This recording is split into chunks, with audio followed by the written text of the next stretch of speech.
নমস্কার বন্ধুরা, চলে এলাম আজকে রান্নার ভিডিও নিয়ে। প্রথমেই জানাই শুভ দুপুর। তো আজকে কি রান্না করেছি দেখো। কলমি শাকের চচ্চড়ি, আলু বেগুন কুমড়ো দিয়ে কলমি শাকের চচ্চড়ি। এটা হচ্ছে কচু আলু কাটাপোনা মাছ দিয়ে মাখা মাখা মাছ, আর পেঁয়াজ দিয়েছি। পেঁয়াজ, কচু আলু পেঁয়াজ টমেটো দিয়ে আর কাটাপোনা মাছ দিয়ে একটা মাখা মাখা তরকারি। কচুগুলো একটু ভালোভাবে তোমাদের দেখাই।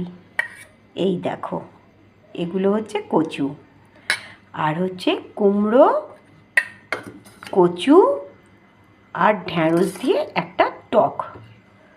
এই হলো আমার মেনু। হ্যাঁ, যেটা ভুলেই গেছি বলতে, সেটা হচ্ছে ভাত।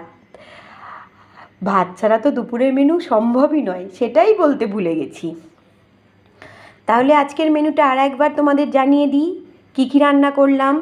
কলমি শাকের চচ্চড়ি, কচু আলু পেঁয়াজ টমেটো দিয়ে কাটাপোনা মাছের গায়ে মাখা একটা তরকারি, আর হচ্ছে কুমড়ো কচু ঢ্যাঁড়স দিয়ে টক, আর তার সাথে আছে গরম ভাত। এই হলো আমার মেনু। আমার এই মেনুটা তোমাদের ভালো লাগলে অবশ্যই লাইক কমেন্ট শেয়ার করে দেবে। ফেসবুক থেকে দেখে রাখলে ফলো করে দিও প্লিজ, আর ইউটিউব থেকে দেখলে অবশ্যই সাবস্ক্রাইব করে দিও। এখন টাটা।